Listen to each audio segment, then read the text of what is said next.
Hello friend, welcome back to my channel. आज अप्रैल की 13 तारीख है और सर्दियों के जितने भी फूलों वाले पौधे थे उन पर धीरे धीरे अब फ्लावरिंग कम होने लग गई है। ये पौधे अब ज़्यादा से ज़्यादा इस महीने की एंड तक और फ्लावरिंग करेंगे।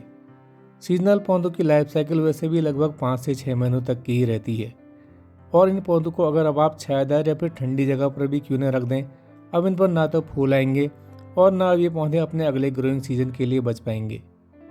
लेकिन कुछ पौधे ऐसे भी रहते हैं जिनका ग्रोइंग सीजन सर्दियों का रहता है और गर्मियों के कुछ महीनों में इनको अगर बचा लिया जाए तो सर्दियों में फिर से फ्लावरिंग स्टार्ट कर देते हैं। ऐसे ही 5 पौधों को आज की वीडियो में लेकर आया हूँ जिनका ग्रोइंग सीजन सर्दियों का रहता है और अगर इनको बरसात तक कुछ स्पेशल केयर करके बचा लिया जाए तो फिर अक्टूबर नवंबर में इनको दोबारा खरीदने की ज़रूरत नहीं पड़ेगी। तो चलिए बिना देरी किए स्टार्ट करते हैं आज का वीडियो। सबसे पहला पौधा ये जिरेनियम का है। वैसे इस प्लांट का ग्रोइंग सीजन सर्दियों का रहता है, लेकिन अभी भी इस पर एक अच्छी फ्लावरिंग हो रही है।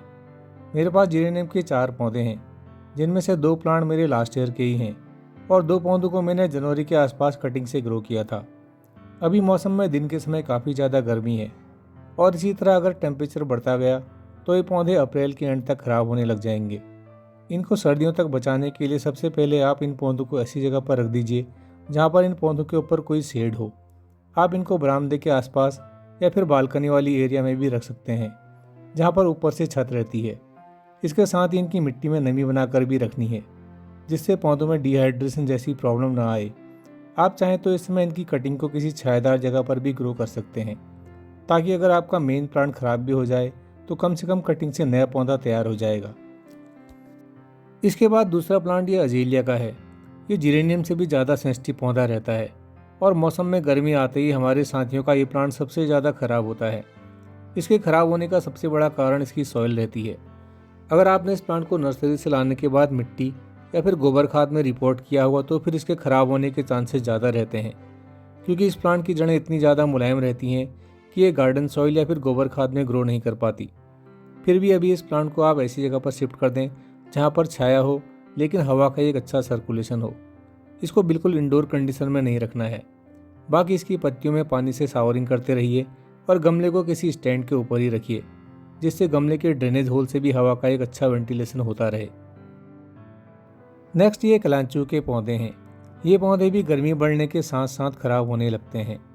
इस समय अगर आपके पौधों में फ्लावरिंग स्पेंट हो गई हो तो आप सभी सूखे हुए फूलों को प्लांट पर से हटा दीजिए और पौधों को शेडी एरिया में शिफ्ट कर दीजिए।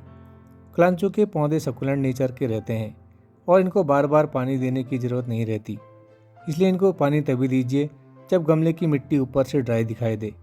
अभी इसकी मिट्टी में ना ही किसी खाद को मिलाइए और ना ही इन पौधों को नर्सरी से खरीद कर लाएं, क्योंकि इनका फ्लावरिंग का सीज़न अब एंड हो चुका है और अब सर्दियों में ही इन पर दोबारा से फ्लावरिंग होगी।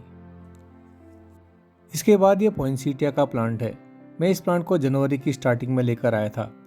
इस प्लांट में पत्तियों का एक यूनिक सा कलर रहता है और गर्मी के बढ़ने के साथ साथ इसकी पत्तियां भी गिरती हैं और ये प्लांट खराब भी होने लगता है। इस समय इसे अपने गार्डन के बड़े पौधों की शेड में रखिए और इसकी पत्तियों में पानी से शावरिंग कीजिए।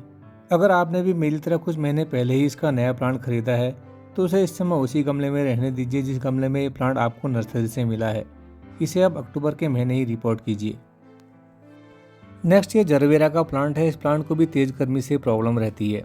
अगर जरबेरा के पौधों को इस समय तेज़ धूप से नहीं बचाया गया तो ये धीरे धीरे पत्तियां सुखाकर खराब होने लगता है। इसको इस समय गार्डन के किसी ऐसी लोकेशन में रखिए जहां पर सुबह की 1 या 2 घंटे से ज़्यादा देर की धूप इस पौधे को न मिल पाए। पानी के लिए आप इसकी पत्तियों को भिगाते हुए रोज़ हल्का सा पानी दीजिए। आप सुबह शाम भी इसकी पत्तियों में पानी का स्प्रे कर सकते हैं, लेकिन एक ही बार में ज़्यादा पानी बिल्कुल मत दीजिए, क्योंकि ये एक सेंसिटिव पौधा है जो ओवर वाटरिंग से बहुत जल्दी ख़राब होने लगता है। और फाइनली अगर आपने भी गर्मी के पौधों को मेरी तरह गमलों में ग्रो किया है तो इनको इस समय रोज़ पानी दीजिए। ये पौधे दिन भर की तेज़ धूप में ग्रो किए जाते हैं, इसलिए इन पौधों को ज़्यादा पानी की ज़रूरत रहती है। बोगनविलिया का प्लांट हो या फिर गर्मियों के राजा अडीनियम का प्लांट, गमले में लगे पौधों को मिट्टी में लगे पौधों के कंपैरिजन में ज़्यादा पानी की ज़रूरत रहती है। हमारे नए साथियों को लगता है कि अडीनियम और बोगनविलिया के पौधे कम पानी देने से ज़्यादा फ्लावरिंग करते हैं, लेकिन फ्रेंड ऐसा बिल्कुल भी नहीं है। अडीनियम और बोगनविलिया के पौधे अगर गमले में लगे हुए हैं तो उन्हें इस समय रोज़ पानी दीजिए, क्योंकि तेज़ धूप से नई कलियां फूल बनने से पहले ही जल जाती हैं। तो फ्रेंड, ये थे कुछ पौधे जिनको अगर आपने बरसात के आसपास तक बचा लिया तो फिर सर्दियों में इनको दोबारा खरीदने की ज़रूरत नहीं पड़ेगी। इस वीडियो से रिलेटेड किसी भी क्वेश्चन के लिए या फिर अपनी ओर से किसी भी सुझाव के लिए कमेंट बॉक्स में अपनी राय ज़रूर शेयर कीजिएगा। अभी के लिए बस इतना ही। फिर मिलते हैं किसी नई वीडियो में किसी नए टॉपिक के साथ। तब तक देखते रहिए gardening with RPJ. Thanks and happy gardening.